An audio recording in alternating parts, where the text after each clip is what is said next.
बच्चों and welcome to study with Unique. मैं Subodh sir स्वागत करता हूँ आपका आप ही के पहले चैनल स्टडी विद यूनिक पर। बच्चों इस लेक्चर के साथ हम एक्सरसाइज 5.4 शुरू करने जा रहे हैं, लेकिन इस लेक्चर में हम एक्सरसाइज 5.4 का बेसिक सीखेंगे। ठीक है, इसके पहले जो लेक्चर्स आए 5.3 के वो हमने पूरा कंप्लीट कर लिया था विद बेसिक्स, और मैंने आपको पहले ही कह दिया था कि हर एक्सरसाइज के साथ मैं बेसिक वीडियो जरूर अपलोड करूंगा, जरूर एक बेसिक लेक्चर आपको दूंगा जिससे कि आपको एक्सरसाइज की पूरी आइडिया हो जाए।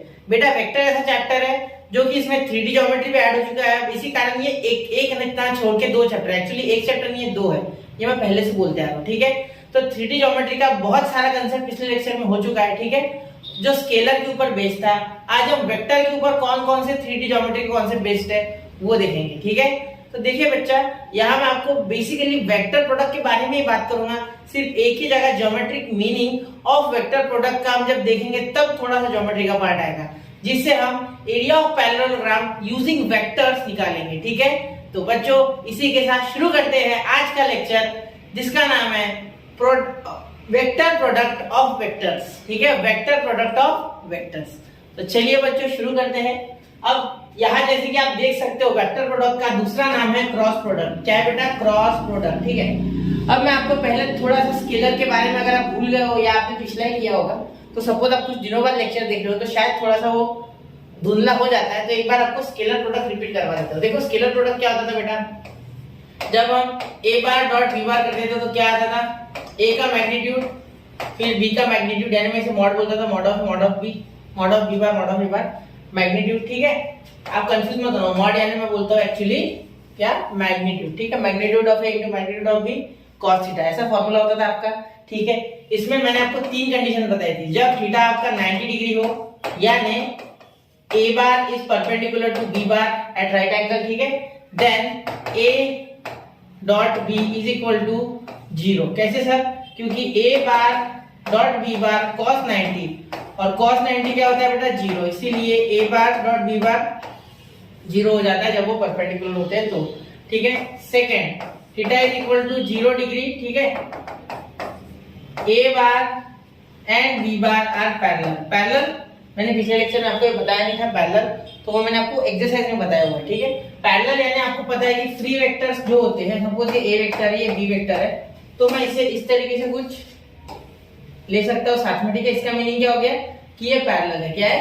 पैरेलल। देखो एक साथ आ रहा है, 0 का एंगल बन रहा है, दोनों के बीच में एंगल कितना है, 0। ठीक है, तो इसीलिए फ्री वेक्टर्स तो ऐसे हम यहाँ से यहाँ लेके जा सकते बिल्कुल पैरेलल में, आपको पता है ये बात, ऐसे ऐसे कहीं भी लेके जा सकते पैरेलल में। ठीक है, समझ रहे हो? तो यही मैं बताने की कोशिश कर रहा हूँ आपको कि ये 0 डिग्री जब भी दिखे तो समझ जाओ कि वो पैरेलल है। ठीक है, तो यहाँ देखना a bar dot b bar is equal to a का मैग्नीट्यूड, एक मिनट a का मैग्नीट्यूड देना रह गया, a का मैग्नीट्यूड इनटू b का मैग्नीट्यूड मल्टीप्लाइड बाय b का मैग्नीट्यूड, और या cos 0।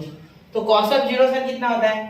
cos ऑफ 0 तो बेटा 1 होता है। ठीक है, तो a का मॉड और b का मॉड, यानी a का मैग्नीट्यूड b का मैग्नीट्यूड इनटू 1, तो 1 लिखने की आवश्यकता नहीं है, तो आपका ये आ जाता है a डॉट b बार जब आपका जो प्रोडक्ट होता है, ठीक है, जो प्रोडक्ट होता है डॉट प्रोडक्ट वो 0 डिग्री पे होगा, थीटा उसका 0 होगा। ठीक है, चलिए अब एक लास्ट कंडीशन बचे बेटा 180 वाले भी बताई दो हाथों हाथ, है ना, क्यों ही छोड़ना, लिप्तो से के लिए पूरा ही बता देते हैं, इतना बता देता हूं आपको। थर्ड कंडीशन बता रहा हूं मैं। देखो थर्ड कंडीशन क्या थी, जब थीटा आपका हो 180 डिग्री यानी और पाई, क्या है, पाई। ठीक है, चलो अब देखो यहाँ a bar dot b bar is equal to a bar का मैग्नीट्यूड b बार का मैग्नीट्यूड cos 180।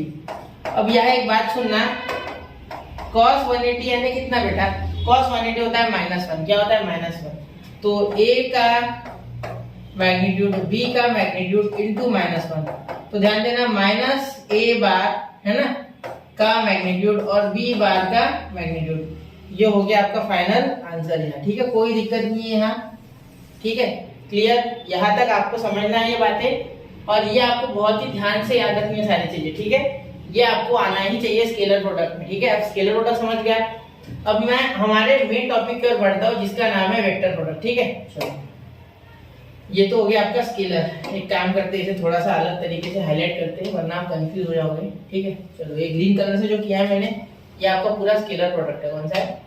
स्केलर। यानी डॉट स्केलर और डॉट प्रोडक्ट। ठीक है, चलो अब मैं आपको कंपैरेटिवली जो है आपका वेक्टर प्रोडक्ट बताता हूँ। देखो इसका फॉर्मूला क्या था, ये था। अब वेक्टर प्रोडक्ट में देखो, वेक्टर प्रोडक्ट या क्रॉस प्रोडक्ट, वेक्टर प्रोडक्ट या क्रॉस प्रोडक्ट, ठीक है, और क्रॉस प्रोडक्ट। तब मेरी बात सुनना, ध्यान से सुनना मेरी बात। अब मैं आपको एक चीज बता देता हूँ बेटा, पहले एक चीज बता देता हूँ, सुनो। क्या होता है ना, जो स्केलर प्रोडक्ट होता है, ठीक है, उसमें डायरेक्शन नहीं आती। जो जितनी भी वैल्यूज थी वो सिर्फ मैग्नीट्यूड से रिलेटेड थी, इसमें कोई भी डायरेक्शन नहीं। ये ए का जो मॉड ऑफ ए होता है यानी मैग्नीट्यूड ऑफ ए होता है, इसका मीनिंग होता है ए बार ए वेक्टर का मैग्नीट्यूड, ए वेक्टर का मैग्नीट्यूड। ठीक है, तो यहाँ थोड़ा सा अलग है। देखो वेक्टर प्रोडक्ट, हमने वेक्टर सीखा ही क्यों है सर, डायरेक्शन के लिए। तो वेक्टर प्रोडक्ट में magnitude as well as direction रहेगा। ठीक है, ये डायरेक्शन को भी इंडिकेट करेगा साथ में। इसीलिए जब हम ए बार क्रॉस बी बार करेंगे, क्रॉस प्रोडक्ट क्यों कहते हैं समझ गए, क्योंकि बीच में क्रॉस आता है। ठीक है, इसमें देखो, इसमें बीच में डॉट आता है, इसलिए इसे डॉट प्रोडक्ट कहते हैं। ठीक है, लेकिन डॉट बड़ा कर देता हूं। ठीक है, ये डॉट है इसलिए डॉट प्रोडक्ट, और ये क्रॉस है इसलिए क्रॉस प्रोडक्ट। समझ गए इसका सिग्निफिकेंस? ठीक है, नाम का मीनिंग समझ गया। ठीक है बेटा, अब ए बार क्रॉस बी बार होता है ए बार का मैग्नीट्यूड, ठीक है, समझ गए, बी बार का मैग्नीट्यूड, दोनों मल्टीप्लाई होंगे मैग्नीट्यूड, यानी नंबर होंगे कोई 1 into 2 सपोज, ठीक है, या 2 into 3 कुछ भी हो सकते हैं। ठीक है, और यहाँ आएगा साइन थीटा। क्या आएगा? Sign theta. ए का मैग्नीट्यूड बी का मैग्नीट्यूड, ए का मैग्नीट्यूड इनटू बी का मैग्नीट्यूड, ठीक है, मल्टीप्लाइड बाय बी का मैग्नीट्यूड, साइन थीटा। ठीक है, और यहाँ और एक चीज आ जाएगी डायरेक्शन के लिए, यूनिट वेक्टर ऑफ एन। ये एन कैप हो गया। N cap is what? Unit vector, unit vector for direction, unit vector for direction. Direction तो चाहिए होगी ना यहाँ, बिना डायरेक्शन के यहाँ काम नहीं चलता। Unit vector for direction. ठीक है, एक minute, unit vector for direction. Clear? कोई दिक्कत यहाँ तक नहीं? ठीक है, तो ये हो गया आपका बेटा फॉर्मूला। यहाँ ये फॉर्मूला हाईलाइट करना चाहूंगा मैं। ठीक है, क्लियर? कोई दिक्कत यहाँ तक नहीं? ठीक है, क्लियर हो गई बात? देखो ये आपका यहाँ मेन फॉर्मूला है। ठीक है, जैसे आप डॉट प्रोडक्ट में ये यूज करते थे, डॉट प्रोडक्ट में ये यूज करते थे, स्केलर प्रोडक्ट में भी ये यूज करते थे, एक ही होते हैं वो, ऐसे ही क्रॉस या वेक्टर प्रोडक्ट के लिए ये यूज होगा। ठीक है, यहाँ तक आपको समझ गया होगा बेटा? ठीक है, अब मैं आपको एक यहाँ ये थीटा वाला तो बता नहीं पाऊंगा कि थीटा 0 रहा, थीटा 90 रहा, थीटा 180 रहा, तो क्या बता पाऊंगा, इतनी जगह नहीं है यहाँ। ठीक है, वो बता नहीं पाऊंगा इतनी जगह में, वो मैं अगले स्लाइड पे लेता हूँ। अभी फिलहाल मैं आपको क्रॉस प्रोडक्ट करना कैसे हो बताता हूँ। अगर आपके पास एक ए बार का वेक्टर यानी ए वेक्टर है, जिसको आप बोल दो a1 i cap plus b1 j cap, है ना, एक मिनट थोड़ा अच्छे से लिख दो, b1 j cap plus c1 k cap. ठीक है, और एक b बार यानी b वेक्टर जो कि है a2 i cap, a2 i cap, ठीक है, plus b2 j cap plus c2 k cap. ठीक है, ऐसा कुछ हो आपके पास सपोज। ठीक है, तो इसका अगर क्रॉस लेना है तो कैसे लेते थे? ठीक है, आपने पहले देखा है बेटा कि अगर हम डॉट प्रोडक्ट लेते, ठीक है, डॉट प्रोडक्ट यानी ए बार डॉट बी बार, तो डायरेक्टली एक नंबर आ जाता था 10, 5, 6, 7 ऐसा कुछ। ठीक है, एक रियल नंबर हमारा आंसर आता था जिसमें कोई भी डायरेक्शन नहीं होता था, सिर्फ एक रियल नंबर होता है। ठीक है, लेकिन यहाँ वैसा नहीं होगा। यहाँ आपको इस तरीके से कुछ मैट्रिक्स लिखना है। ठीक है, इसमें लिखना है आई कैप, जे कैप और के कैप। उसके बाद लिखना है a1 b1 c1 a2 b2 c2, और फिर इस मैट्रिक्स को सॉल्व करना है। तो कैसे होगा देखो, सबसे पहले आई कैप जब निकालोगे तो ये b1 into c2 मैट्रिक्स आता है ना, तो आ जाएगा। देखो आई कैप लिखना है सबसे पहले, ऐसे आई कैप लिख लिया। ठीक है, फिर यहाँ अंदर लिखना है b1 into c2, ठीक है, माइनस b2 into c1। ठीक है, b1 into c2 minus b2 into c1, b2 into c1। ठीक है, यहाँ बीच में आएगा आपका प्लस, ठीक है, सॉरी प्लस के बाद नहीं, यहाँ प्लस आ गया तो मैट्रिक्स का रूल लगाना है, पहले प्लस दूसरा माइनस, ठीक है, फिर तीसरा वापस से प्लस, यहाँ आ जाएगा जे कैप और यहाँ वापस से प्लस और यहाँ के कैप। ठीक है, तो यहाँ मैं लिखता हूँ, देखो ये जे कैप का जब लोगे तो ये और ये छोड़ना पड़ेगा। जैसे कि मैट्रिक्स में हम क्या करते थे, ये मैट्रिक्स मैंने आई कैप ली तब ये कॉलम और ये रो छोड़ देना है। ठीक है, उस तरीके से, तो इसीलिए मैंने इन दोनों को छोड़ के इन दोनों के साथ किया। ठीक है, अब इन दोनों को कंसीडर किया। ठीक है, इसलिए b1 c2 b2 c1। ठीक है, इसी तरीके से j के लिए ये छोड़ देना है, ठीक है, हमें, और ये छोड़ देना है। तो यहाँ क्या हो जाएगा c2 into a1, मतलब a1 c2, ठीक है, minus a2 c1 a2 C1, ठीक है। फिर उसके बाद ध्यान देना आगे के कैप जब लोगे तो ये और ये छोड़ देना, तो क्या हो जाएगा A1 B2 minus A2 B1, तो ये हो गया बेटा आपका। यहाँ इस तरीके से आपको इसकी जो वेक्टर है वो सॉल्व करना है, ठीक है। तो ये मैं आपको और डिटेल में जब हमारे क्वेश्चन चालू होंगे वो बता दूंगा। फिलहाल रूल्स देख लेते, फिर ये आसान है, ठीक है, इसमें कोई मुश्किल नहीं है। ये हम पिछले इसमें भी देख चुके जब हमने 5.3 का पहला क्वेश्चन सॉल्व किया था, वो वेक्टर प्रोडक्ट से ही था, ठीक है। और शायद से मैंने आपको 5.3 में लास्ट में ये पार्ट थोड़ा सा ऐड करके बताया हुआ है, ठीक है। तो चलिए अब इसे नोट करो, अगले टॉपिक की ओर बढ़ेंगे। 1, 2 एंड 3। आई होप आपने नोट कर लिया होगा, ठीक है। चलिए, तो फॉर्मूला याद हो गया आपको अब dot product sorry cross product का। मैं जनरली इसे क्रॉस प्रोडक्ट कहूंगा, ठीक है। मैं इसे किसी तरीके का बार वेक्टर प्रोडक्ट नहीं होगा, क्योंकि क्या है वेक्टर प्रोडक्ट के दो प्रोडक्ट है, स्केलर और वेक्टर। तो वापस से कंफ्यूजन वाली लाइन में ध्यान नहीं रखना, डॉट प्रोडक्ट या क्रॉस प्रोडक्ट ज्यादा बेटर है, ठीक है। तो A bar cross B bar is equal to A bar का मैग्नीट्यूड बी बार का मैग्नीट्यूड साइन थीटा और एन कैप, जो कि डायरेक्शन के लिए, ठीक है। यहाँ तक क्लियर है। अब देखो यहाँ क्या कर सकते हैं, when theta is equal to 0 degree, पहले 0 डिग्री वाला ले लेते हैं, 0 रेडियन में ज्यादा बेटर है, ठीक है। तो अब क्या करते हैं, A bar cross B bar is equal to A का मैग्नीट्यूड बी का मैग्नीट्यूड साइन 0, साइन थीटा यानी साइन 0 और ये एन कैप, ठीक है। अब ये साइन 0 क्या होगा बेटा 0, तो A bar cross B bar is equal to A का मैग्नीट्यूड बी का मैग्नीट्यूड और ये इंटू 0, यानी क्रॉस तो नहीं ऐसे 0 लिख दो सिर्फ, ठीक है। तो 0 से पूरा मल्टीप्लाई हो जाएगा, तो क्या होगा बेटा 0, सिंपल बात है। साइन 0 क्या होता है 0, इसीलिए 0 से पूरा मल्टीप्लाई होकर 0, ठीक है। यहाँ लिख देंगे since sine 0 is equal to 0, we all know this, ठीक है। तो ये रिजल्ट आपको याद होना चाहिए ढंग से, ठीक है। ये रिजल्ट आपको अच्छे से याद होना चाहिए, ठीक है। ये बहुत इंपॉर्टेंट रिजल्ट है। क्लियर होगी बात यहाँ तक, ठीक है। समझो इस बात को, ठीक है, बहुत इंपॉर्टेंट है ये रिजल्ट, ठीक है। ये पहला रिजल्ट, ठीक है। दूसरा second, when theta is equal to 90 degree और आप बोलो पाई बाय 2, आपकी इच्छा हो, क्या बोलना है आपकी इच्छा, ठीक है। तो A bar dot cross B bar, ठीक है, इज इक्वल टू ए का मैग्नीट्यूड बी का मैग्नीट्यूड और फिर हो जाएगा साइन पाई बाय 2 यानी साइन 90 और ये एन कैप, ठीक है। आपको डायरेक्शन अगर पता हो तो एन कैप देने की कोई आवश्यकता नहीं है, ठीक है। अब जब मैग्नीट्यूड में वैल्यू निकाल रहे हो तो एन कैप आपको, वैसे इसमें क्रॉस प्रोडक्ट में क्या होता है IJK में वैल्यू आती है, मतलब आप जब दो वेक्टर्स का मल्टीप्लिकेशन करोगे उसका प्रोडक्ट करोगे तो भी आपके पास एक नया वेक्टर आ जाएगा, वो क्या होता है वो भी मैं आपको बताऊंगा, इसीलिए ये बता रहा हूँ। इसके बाद ही जस्ट मैं आपको बता दूंगा, ठीक है। चलो देखो, तो A cross B is equal to ये साइन 90 1 होता है बेटा, याद रखना साइन 90 1 होता है, ठीक है। इसी का मीनिंग होता है 90, ये तो आपको बताया, ठीक है। देखो अब ए बार का मैग्नीट्यूड डॉट बी बार यानी मल्टीप्लाइड बाय बी बार का मैग्नीट्यूड और यहाँ हो जाएगा एन कैप, तो ये आपका यहाँ आंसर आ जाएगा, ठीक है। अब आप एन कैप नहीं भी दोगे, इसका मीनिंग ऑलरेडी आपने मन में सोच लिया। ये याद रखना कि क्रॉस प्रोडक्ट में डायरेक्शन तो आनी ही आनी है, ठीक है। सिंस साइन 90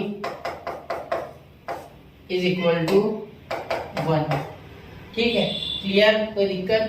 चलो देखते हैं यहाँ तक। इसके बाद हम आगे देखते हैं। ये बॉक्स भी बनाना है, दूसरा बॉक्स बनाना है, ठीक है। एक मिनट, अच्छे से बनाते हैं, ये वाला बॉक्स ही बना देते हम, ठीक है। वापस से एक minute,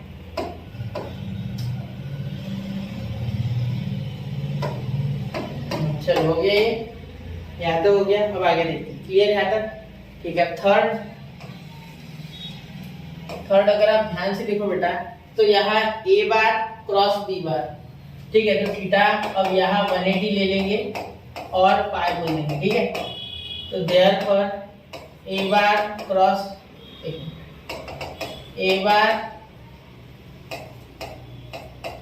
B bar is equal to, ध्यान देना, A bar cross B bar is equal to, यहाँ हो गया आपका ए बार का मैग्नीट्यूड बी बार का मैग्नीट्यूड और यहाँ हो गया साइन पाई। मैं मैग्नीट्यूड आज इसलिए बोल रहा हूँ बेटा ध्यान से, क्योंकि क्या होता है मैं मॉड बोल देता हूँ, बहुत से बच्चे कंफ्यूज हो जाते हैं। ठीक है, मैं मेरी लैंग्वेज है वो मैंने बताया भी, लेकिन कुछ बच्चे फिर भी भूल चूक कर देते, उनकी गलती नहीं है, गलती मेरी है कि मैं मॉड बोलता हूँ। ठीक है, मुझे एक्चुअली मैग्नीट्यूड ही बोलना चाहिए। ठीक है, हाँ चलो, तो मैं अपने आप को सुधारने की कोशिश कर रहा हूँ, कहीं मेरे कारण आपको दिक्कत ना हो जाए। ठीक है, चलिए ये हो गया a bar cross b bar is equal to, इसे देखना साइन 180 है बेटा, साइन 180 भी जीरो होता है सर, बिल्कुल, तो ये भी जीरो। ठीक है, ये जनरल एंगल लेना चाहिए, इसलिए मैं ले रहा हूँ, बाकी कुछ नहीं। ठीक है सर, ऐसे बॉक्स बनाने क्या, उसका ही बनाते हो, एक मिनट पहले लिख देता हूँ साइन पाई यानी 180 इज इक्वल टू जीरो। ठीक है, वो हमारा हमेशा वाला बॉक्स ही बना देते हैं, अभी अच्छे बनाए सबके लिए, इसी खराब बनाने अच्छी बात नहीं। ठीक है, इसी के लिए खराब, एक मिनट, चलो हो गया। तो ये 3 याद रखो।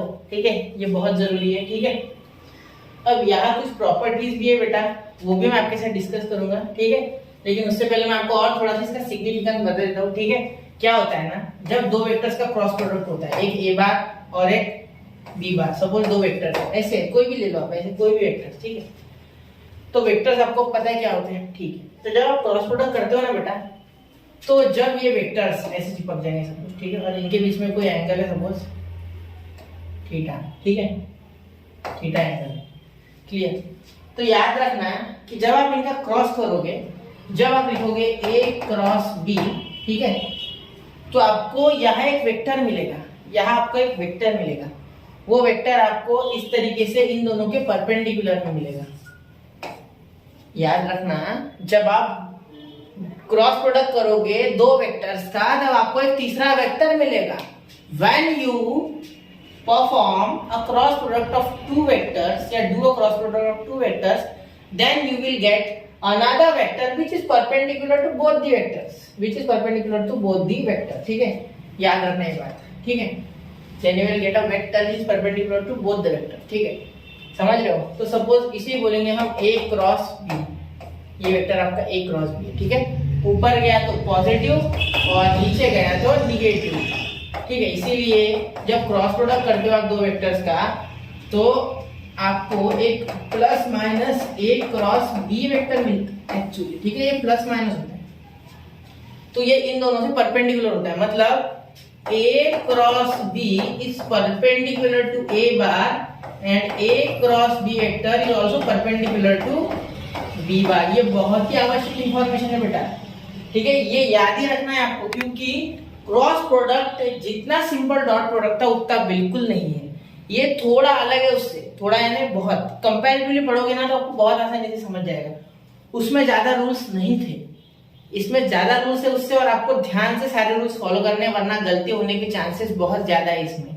ठीक है, समझ रहे हो। ठीक है, चलो ये समझ गया आपको क्या बोला मैंने, कि जब आप दो वेक्टर्स का क्रॉस प्रोडक्ट करते हो, इन दैट केस देखो, सपोज एक मिनट में थोड़ा या तो पेन ले लेता हूं। ठीक है, एक मिनट, ये देखो अब ये रेड पेन है, एक ब्लू पेन और एक ब्लैक मार्कर मिला है। ठीक है, देखो जब आप सपोज ये ब्लू पेन और ये ब्लैक मार्कर, ठीक है, ब्लैक कैप वाला मार्कर, या ये मेरा ए वेक्टर है ब्लू वाला और ये बी वेक्टर है। ठीक है, इन दोनों को मैं ऐसे पास ले लेता हूँ, इनका क्रॉस प्रोडक्ट करता हूँ। क्या करता हूँ, क्रॉस प्रोडक्ट, तो मुझे एक ऐसा वेक्टर परपेंडिकुलर मिल जाएंगे इनके। ठीक है, मतलब इन दोनों का जब मैंने क्रॉस किया, इसका और इसका, तो then I get this red pen which is perpendicular to this two vectors. ठीक है, याद रखना, तो ये हमें एक्चुअली मिला है, तो आपको ये याद रखना है। ठीक है, ये हो गया इसका 3D मीनिंग, मतलब एक्स एक्सिस और वाई एक्सिस का क्रॉस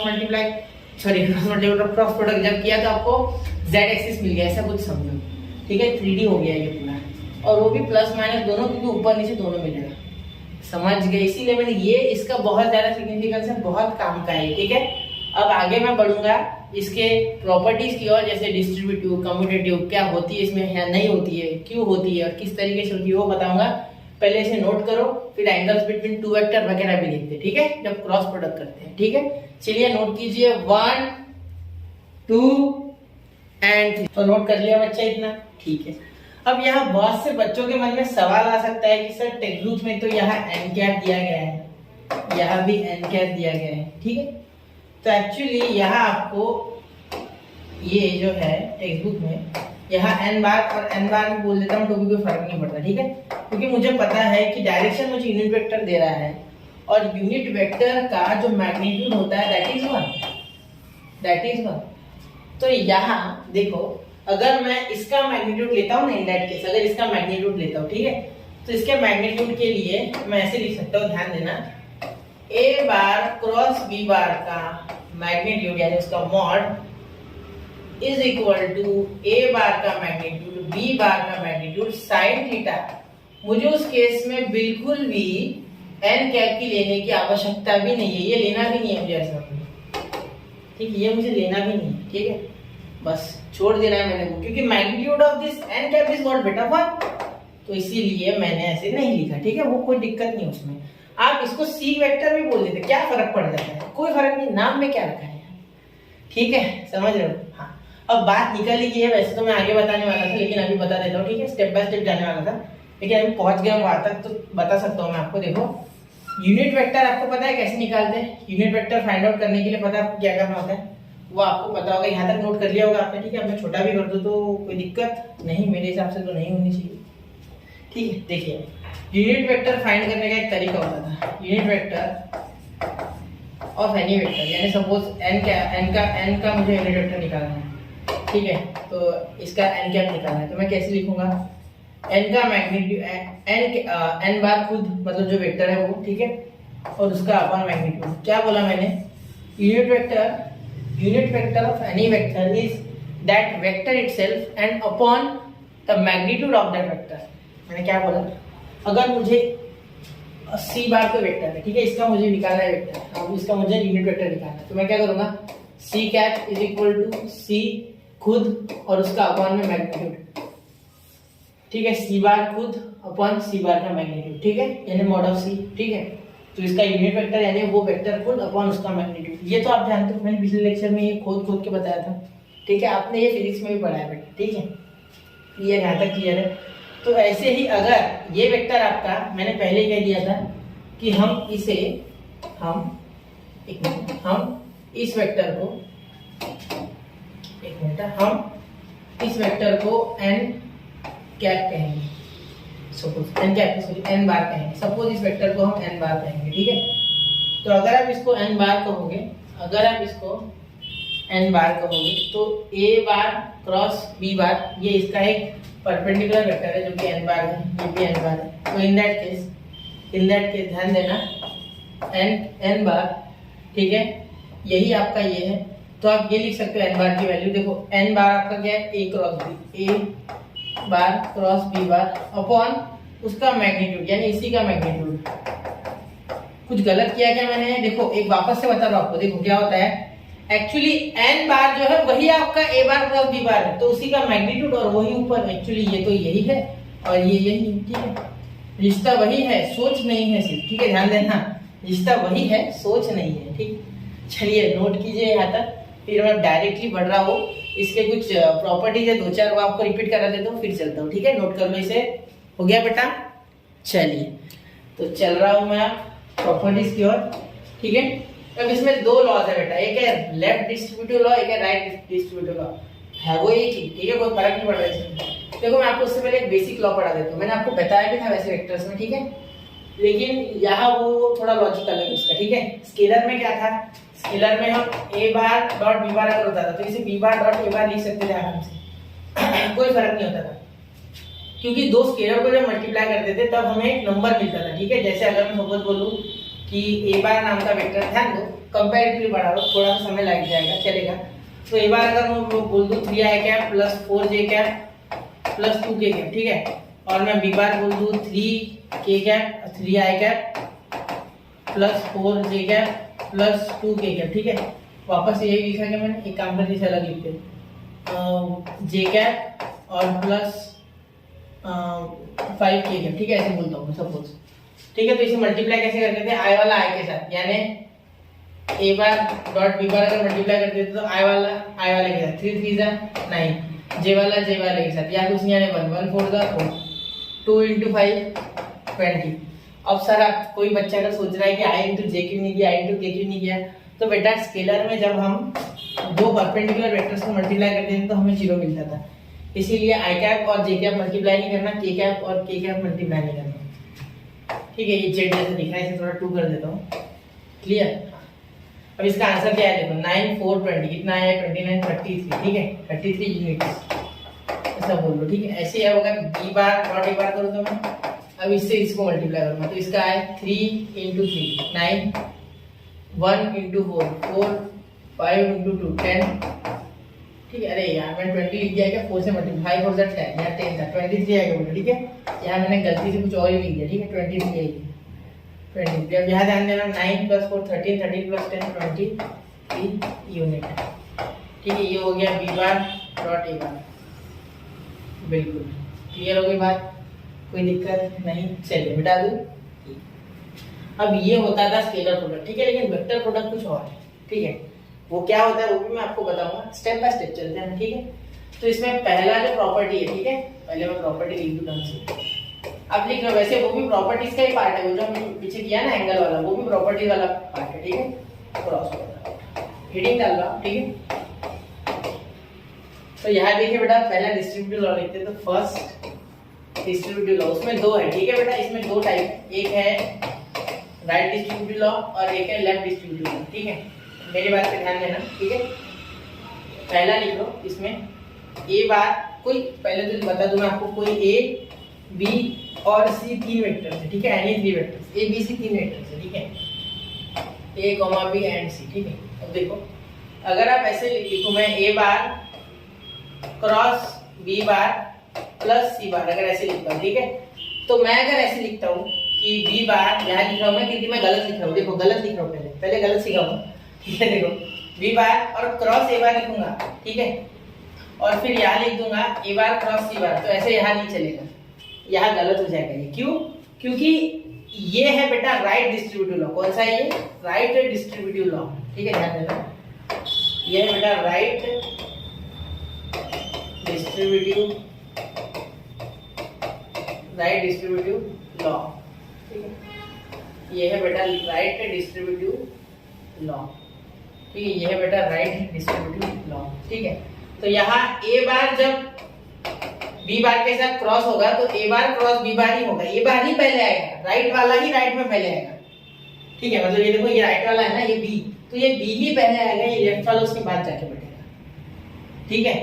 प्लस ये ए बार यहाँ ही आएगा, इसे ऐसे नहीं चलेगा कि यहाँ ये लिख दिया और यहाँ से लिख दिया, वो गलत है, ठीक है। तो ये पहला लॉ है, ये बहुत इंपॉर्टेंट है, इसे बिल्कुल ध्यान से याद करना, ठीक है। इसको अच्छे से देखना, 2 बार देखना, नहीं समझा, ठीक है।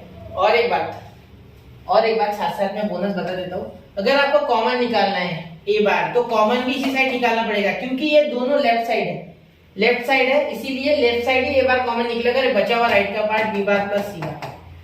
इसको अगर आपने गलती से ऐसे लिख दिया ए बार इधर और बी बार प्लस सी बार, इसका मीनिंग ये लेफ्ट डिस्ट्रीब्यूटिव लॉ है, ये गलत है, इसके लिए ये गलत है, इसके लिए यही सही है और यही करना होगा, ठीक है, समझ गए। चलो तो मैं मिटा रहा हूँ अभी। अब देखो, अब मैं पढ़ा रहा हूँ आपको लेफ्ट डिस्ट्रीब्यूटिव लॉ, यहाँ लिख देता हूँ पहले मैं रेड पेन से ही, left distributive law, left distributive law, ध्यान देना इधर। चलो ए बार क्रॉस बी बार, एक मिनट ऐसे लिखता हूँ, थोड़ा अलग उसी से रिलेटेड लिखता हूँ, बी बार प्लस सी बार, और ये ए बार इधर, वेक्टर भी चेंज नहीं करता, ठीक है, क्रॉस ए बार ऐसे लिख देता हूँ। अब ध्यान देना, ये बी बार क्रॉस ए बार लिखना होगा इधर, सीक्वेंस चेंज नहीं करेगा, जो लेफ्ट में है वो लेफ्ट में, जो राइट में है वो राइट में, ठीक है, plus c bar cross A बार, ठीक है। कॉमन निकलते समय भी वो उधर ही निकलेगा, इधर नहीं निकाल सकते, ठीक है, समझ गए। अब क्यों ऐसा सर? क्योंकि बेटा अगर ऐसा होता, suppose B bar cross A bar, suppose एक एग्जांपल ले रहा हूँ, B bar cross A bar plus A bar cross C bar, तो मैं इसमें से कॉमन नहीं निकाल सकता है, ठीक है। और मुझे क्या करना होगा, पहले मुझे इसे थोड़ा कन्वर्ट करना होगा, बी बार क्रॉस ए बार को ऐसे रहने देता, ये सी बार है ना, इसको इधर खींच लेता, तो ये कन्वर्ट हो जाएगा माइनस में, ये प्लस है फिलहाल, तो उल्टे जाएंगे हम, वेक्टर में उल्टे जाएंगे, क्रॉस प्रोडक्ट में जब आप उल्टा करोगे तो आपका साइन चेंज हो जाएगा, ठीक है। सी बार क्रॉस ए बार अब होगा, और अब ए बार कॉमन निकलेगा, तो यहाँ बचेगा बी बार माइनस सी बार, और यहाँ बच जाएगा ए बार। इतना जुगाड़ है इसमें, ये रूल बहुत स्ट्रिक्ट है इसके, ठीक है, बड़ा सख्त है ये, ठीक है। क्रॉस प्रोडक्ट समझ गए यहाँ तक, ठीक है। यहाँ देखिए बेटा, आप देखिए अगर यहाँ होता है आपका m इंटू ए बार, ठीक है, और यहाँ आप लिखते क्रॉस बी बार, तो ये बिल्कुल वैलिड है, और इसे आप ऐसे भी लिख सकते हैं a bar cross m into b बार, बिल्कुल। और एक तरीका इसका ये, m बाहर निकालो, a बार क्रॉस b बार लिखो, ये बिल्कुल सही है, ठीक है, ये गलत नहीं है। अगर कोई दो vector a bar cross b बार है तो इस तरीके से आप m को अलग अलग जगह रख सकते हो, ठीक है। यही अगर दो होते, m और n दो स्केलर होते, ये m यानी स्केलर है, ठीक है, ये m यानी एक स्केलर यानी एक नंबर है, ठीक है। चलो सेम टू सेम ऐसे ही m n के लिए, अगर m a bar cross n b बार अगर होता है तो in that case you can write m n a bar cross b bar, ये दोनों भी सही है, ठीक है। तो यहाँ बेटा अब हम देखेंगे कि यहाँ अगर आपको तीन एक्सिस दी है, ठीक है, इस तरीके से, ये x, ये y और ये z, ठीक है। तो यहाँ होता है k कैप, यहाँ होता है j कैप और यहाँ होता है i कैप। तो इस केस में i j k की क्या हालत है? जैसे स्केलर में हम लिखते थे i इंटू आई होता था 1, i cap into j cap into j cap होता था 1, ठीक है, और k cap into k cap होता था 1। ये तो स्केलर का था ना, ठीक है, फॉर स्केलर। लेकिन वेक्टर्स में इनकी क्या हालत है? अगर अलग हो जाता तो कोई भी गलती से k into I direct 0, j into k direct 0, ठीक है, क्योंकि एक दूसरे से परपेंडिकुलर से 90 का एंगल बनाते थे और cos 90 0 होता है, ठीक है, इसीलिए।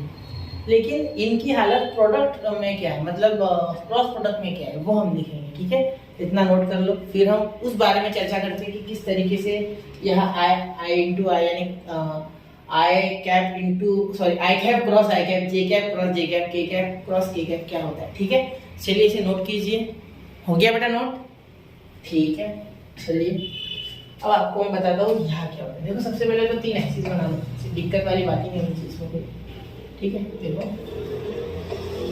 ये एक लाइन में लग रहा है, थोड़ा सा 3D बनाते हैं, अच्छा लगता है। ये 90, ये 90 और ये 90, ये कौन सा है बेटा?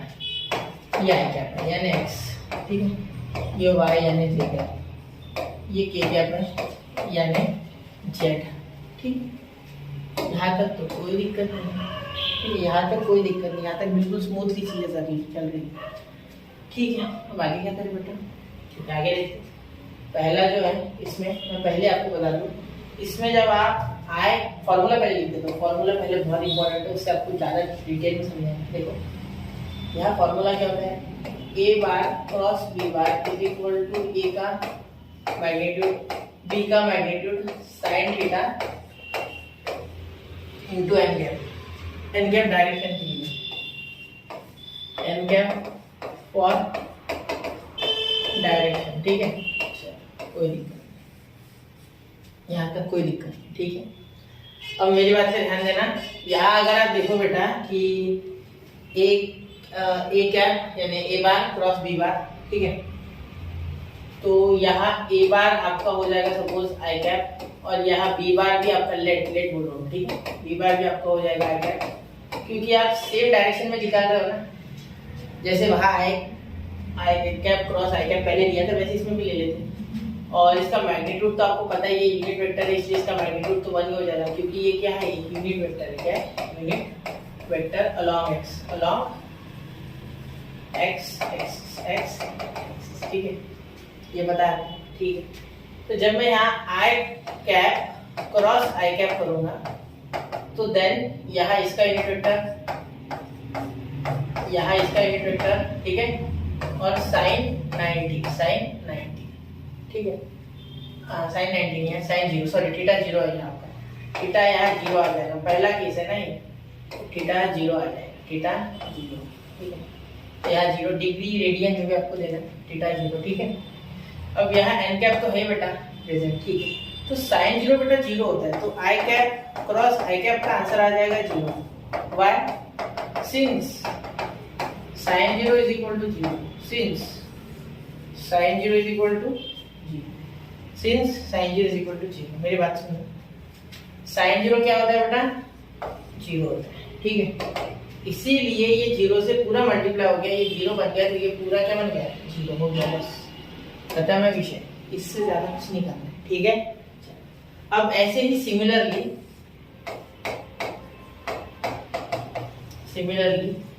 जे कैप जब मल्टीप्लाई होगा तो 0 आएगा, ठीक है, के कैप जब मल्टीप्लाई करेगा तब भी 0 आएगा, ठीक है, ऐसे होगा वो same to same unit vector है एक्चुअली वो क्रॉस, सॉरी क्रॉस क्रॉस देना, डॉट नहीं cross, sorry, cross product of j cap into j cap, cross product of k cap into k cap is 0, ठीक है। चलो अब मैं आपको बता रहा हूँ, ध्यान देना। अब यहाँ बोल सकते हो कि अगर थीटा आपका 90 सेकेंड, अगर थीटा आपका 90 हो सर तो क्या करेंगे? तो 90 पे क्या है बेटा, अब सिंपल सी बात है, यहाँ तो ये लेट वाला पार्ट तो आपको समझ गया, तो मैं आई कैप मतलब ये ए वेक्टर और बी वेक्टर एक दूसरे से परपेंडिकुलर है, ऐसा समझो, ठीक है, ऐसा समझो कि ये परपेंडिकुलर है ना। अभी हमने ये किया था, यहाँ क्या किया था हमने, परपेंडिकुलर वाला मैटर, एक मिनट यही देख लिया था, ये देखो ये परपेंडिकुलर था, आंसर क्या आया था आपका, ये ए क्रॉस बी, ठीक है, ए बार क्रॉस बी बार का आया था, ए का मैग्नीट्यूड बी का मैग्नीट्यूड इनटू एन कैप यानी डायरेक्शन, ठीक है। तो यहाँ पे वैसे ही कुछ आएगा, क्या आएगा, ठीक है, ए का यहाँ आई कैप और यहाँ जे कैप, ए की जगह आई कैप, बी की जगह जे कैप, क्यों किया, हमें 90 वाला एंगल चाहिए बेटा, ये आई कैप यानी एक्स एक्सिस के अलोंग, जे कैप यानी वाई एक्सिस के अलोंग, इन दोनों के बीच में 90, ठीक है, यहाँ तक सही है। अब यहाँ क्या बोल सकते हो आप, इसका मीनिंग, इसका मैग्नीट्यूड आपको पता है, इसका मैग्नीट्यूड आपको पता है, वो आपको सब जानते हो, magnitude of unit vector is 1, ठीक है, magnitude of unit vector is 1, याद रखना है। यूनिट यानी क्या होता है बेटा 1, तो इसीलिए इसका मैग्नीट्यूड तो 1 है, उसका लोड नहीं है। तो यहाँ लिख सकते हो आई का मॉडुलस, मॉडुलस है मैग्नीट्यूड, जे का मॉड, और यहाँ cos सॉरी sin 90 यानी sin π/2, ठीक है, sin 90 यानी sin π/2, ठीक है। अब इसका वैल्यू 1 होता है बेटा, ठीक है, इसका इंटू इसका वैल्यू 1 इंटू 1, ठीक है। sin 90 क्या होता है, sin 90 बेटा होता है आपका ये एन कैप रहेगा, सॉरी एन कैप अभी भी बाकी है, ठीक है। तो इन दोनों को जब आप क्रॉस करोगे तो आपको एन कैप की जगह मिल जाएगा यहाँ के कैप, देखो के कैप, क्योंकि मैंने अभी आपको क्या कहा था, जब आप क्रॉस प्रोडक्ट करोगे, ठीक है, आई कैप सपोज ये है और जे कैप सपोज ये है, ठीक है, तो आपको यहाँ एक परपेंडिकुलर मिलेगा उससे, और परपेंडिकुलर यहाँ जो है इन दोनों से वो जेड है, देखो ये इस तरीके से, ये कुछ इस तरीके से, और इससे बाहर ये निकल रहा है, ठीक है, इससे बाहर ये के निकल रहा है, इसीलिए के क्या आपको मिला है। तो आप एन की जगह क्या लिख दो, के क्या, फॉर्मूला के हिसाब से चलो, ठीक है, के क्या, ठीक है। तो यहाँ 1 इंटू के कैप का आंसर आपका आ जाएगा k cap, therefore i cap cross J cap is equal to k cap. ऐसे ही सिमिलरली,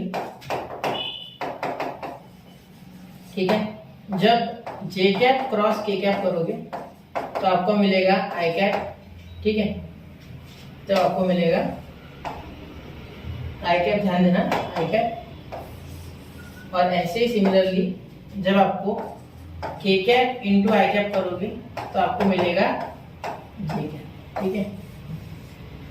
अब और एक इसमें ट्विस्ट है, अभी खत्म होने का है, अभी बहुत बाकी है बेटा, अभी तो बहुत बाकी है, अभी तो शुरुआत है सिर्फ, ठीक है, अभी कुछ चीजें हैं जो आपको अभी पता नहीं है, जब समझना आपको पता चल गई, पता होना है बाकी है, ठीक है। देखो अब ये तो आपने देख लिया कि पॉजिटिव में क्या होता है, ठीक है, एक्चुअली ये आई जे के इस तरीके के साइकिल में होते हैं, ठीक है, आई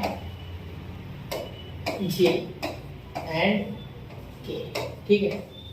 तो ये ऐसा क्यों लिखा सर आपने, देखो जब मैंने आई के साथ जे किया तो पॉजिटिव के आया, ठीक है, जब जे के साथ के किया तो पॉजिटिव आया, के साथ आई किया तो पॉजिटिव जे आया, लेकिन अगर मैं लिखूं, ध्यान देना, अगर मैं लिखूं यहाँ एक थर्ड लिख देता हूँ, ठीक है, ये 180 वाला लूंगा नहीं मैं, 180 में भी 0 हो जाएगा क्योंकि sin 180 0 होता है, ठीक है, तो वो आपको ऑलरेडी बता चुका हूँ मैं, तो वो नहीं लूंगा, ठीक है।